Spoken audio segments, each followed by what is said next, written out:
সব দোষ লেজিসলেচারের, সব দোষ এক্সিকিউটিভের। সুতরাং এই দুইটাকে ধরো, এই মানসিকতাটা একটু আমাদের সংশোধন করতে হবে। অনেকগুলো কমিশন এবং অনেকগুলো আইন এবং অনেকগুলো সংস্কার আমরা পার্লামেন্টের এনাক্টমেন্টের মধ্য দিয়ে নিয়ে আসতে পারি, যেগুলো সময়ে সময়ে সমাজের চাহিদা অনুসারে আমরা পরিবর্তন করতে পারব। সংবিধানে একবার একটা আর্টিকেল সংযোজন হয়ে গেলে সেটা সংবিধান পরিবর্তনের যে বিধান, সেই বিধান ছাড়া কোনো সংশোধন করা সম্ভব হবে না। সেই বিষয়টা আমাদের খেয়াল রাখতে হবে। তবে সংবিধান তো ডেইলি পরিবর্তন হয় না, এবং সংবিধান প্রতিনিয়ত প্রণয়ন করা হয় না। গণপরিষদের মাধ্যমে 1972 সালে, যদিও সেই গণপরিষদটা বিতর্কিত, বাট এটা ফ্যাক্ট অ্যান্ড ব্যালেট হয়ে গেছে, সেই জন্য বৈধ। এখন সেই 1972 সংবিধান তো 17 বার পরিবর্তন হয়েছে। সামনে যেটা হবে, আমি আবারও আইনমন্ত্রীর কথা বলি, যে সামনে পার্লামেন্ট নির্বাচন হবে তিনি বললেন, ধন্যবাদ জানাই, কারণ সরকারের প্রধান নীতি নির্ধারক হিসাবে সেটা একটা অনুষ্ঠানে যখন বলে ফেললেন, সেই সংবিধান, সেই পার্লামেন্ট নির্বাচন, রেকর্ডটা চেক করতে পারেন, আমি রেকর্ড করেছি। তো সেই পার্লামেন্ট নির্বাচিত হলে সেই পার্লামেন্টে পরের অংশ অবশ্য আমি একটি দ্বিমত পোষণ করি যে গণপরিষদের ভূমিকাটা পালন করবে, অবশ্য সেটা সমালোচনা তিনি করেছেন। গণপরিষদ হিসেবে যে ভূমিকাটা পালন করে সেটা অনেকটা জনাব প্রফেসর আলী রিয়াজের ভাষায় রিরাইটিং অফ দ্য কনস্টিটিউশন, যেখান থেকে ওনাকে বুঝিয়ে আমরা সরিয়ে আনতে সফল হয়েছি। এখন রিরাইটিং নয়, নতুন প্রণয়ন নয়, সংবিধান সংশোধনের মাধ্যমে একই কাজটা করা যায় যদি এটা ন্যাশনাল কনসেনসাস সৃষ্টি হয়। সেটাই তো আপনারা নতুন সংবিধান আনবেন, এবং সেই জিনিসটা যে রিরাইটিং করবেন, সেই একই জিনিসটা সংশোধনের মাধ্যমে আসলে অসুবিধা তো নেই। আমার একজন সমালোচনা করেছিল যে পার্লামেন্টকে আমি মাতার দিই, মানে ইনস্টিটিউশন বলছি, আসলে সেটা মাতা বলি নাই। আমি মাতার হলেও তো একটা সংবিধান আছে, সেই সংবিধান রোগাক্রান্ত হয়েছে, সেই সংবিধান দলীয়করণ করা হয়েছে। সেই জন্যই তো আমরা এত ধরনের সংস্কার কমিশন গঠনের মধ্য দিয়ে, সংস্কার প্রস্তাবের জাতীয় ঐকমত্য সৃষ্টির মধ্য দিয়ে একটা জায়গায় আসতে চাচ্ছি, যেগুলো সংবিধানে গ্রহণ করা হবে। আসি আবার আপনাদের কথায়, ওইখানে বেশি বলে ফেললাম।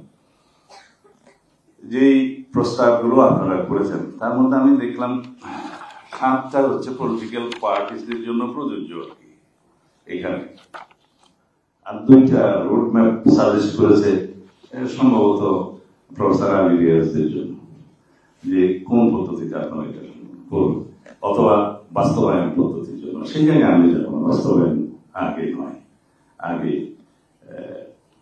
যে প্রস্তাবগুলো আছে সেগুলো গ্রহণ করা যায় কতটুকু কি।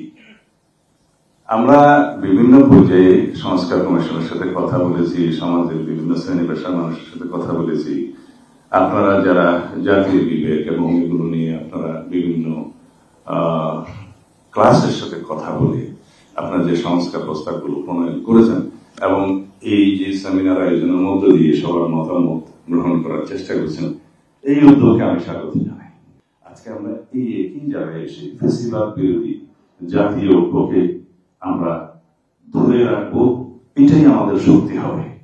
এবং আমাদের দলের পক্ষ থেকে আমরা সবসময় বলেছি, আমাদের একদম 1 নম্বর এজেন্ডা হচ্ছে সবার আগে বাংলাদেশ, এবং ফ্যাসিবাদ বিরোধী জাতীয় ঐক্য হচ্ছে আমাদের শক্তি।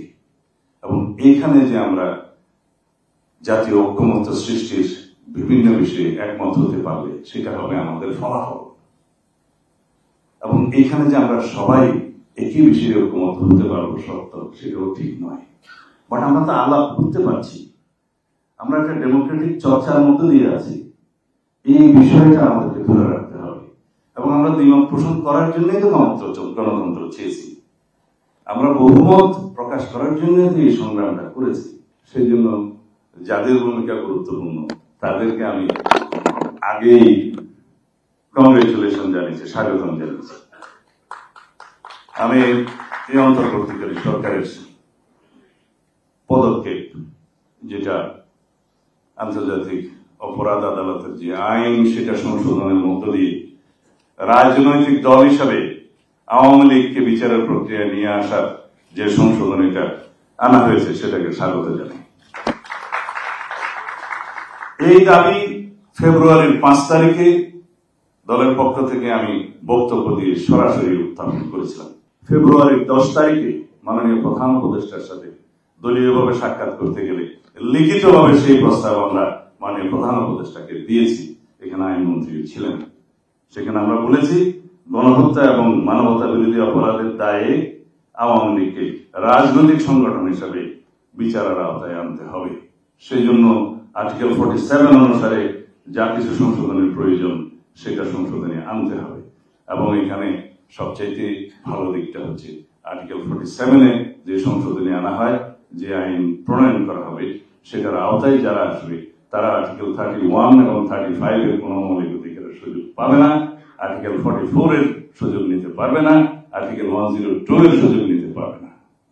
সুতরাং আমি এখনো আইনমন্ত্রীকে অনুরোধ জানাবো যে আইনটা যেন সুষ্ঠুভাবে প্রয়োগ করা হয়, যেন ন্যাশনালি এবং ইন্টারন্যাশনালি এটা বলতে না পারে যে এটা সুষ্ঠুভাবে বিচার প্রক্রিয়া সম্পন্ন হয়নি, সেই বদনাম যেন আমাদের না।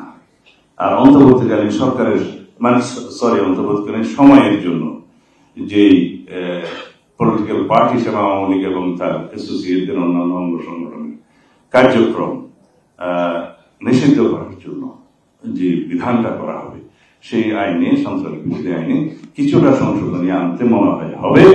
কারণ ওখানে দল নিষিদ্ধের কথা বলা আছে, সম্ভবত কার্যক্রম নিষিদ্ধ করতে গেলে সেখানে কিছু সংশোধনী আনতে হবে।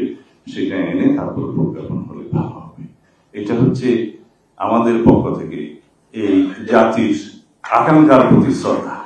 সব দোষ লেজিসলেচারের, সব দোষ এক্সিকিউটিভের। সুতরাং এই দুইটাকে ধরো, এই মানসিকতাটা একটু আমাদের সংশোধন করতে হবে। রাষ্ট্রের মধ্যে আমার চাইতে আপনারা সবাই বিজ্ঞান ব্যক্তি। মন্টেস্কুর সেপারেশন অফ পাওয়ার থিওরির এসেন্সটা কি? এই লোয়ার জুডিশিয়ারিকে ক্লিন করতে হবে, মেসেজ দিতে হবে যে দলীয়করণ, দলখানা, দলদাস বিচারগিরি করলে বাংলাদেশের জনগণের বিরুদ্ধে এবং গণতান্ত্রিক আন্দোলন সংগ্রামীদের বিরুদ্ধে, সাংবাদিক সহ সকল শ্রেণী পেশার মানুষের বিরুদ্ধে যে কোনো রকমের দলীয় ইনস্ট্রাকশনে যদি বিচার কার্য করা হয়, সাজা দেওয়া হয়, তাহলে বাংলাদেশের মানুষ এক সময় আপনাদেরকে অ্যাকাউন্টেবল করবে এবং আপনাদেরকেও you must be brought to justice, এই কথাটা মেসেজ আকারে দিতে হবে। অনেক কথা বলার ছিল, আপনাদেরও সময় নেই, আমারও যাওয়ার তাড়া আছে। তবে আমার বক্তব্যগুলো শোনার জন্য আমি আপনাদেরকে ধন্যবাদ জানাবেন, কৃতজ্ঞতা জানাই।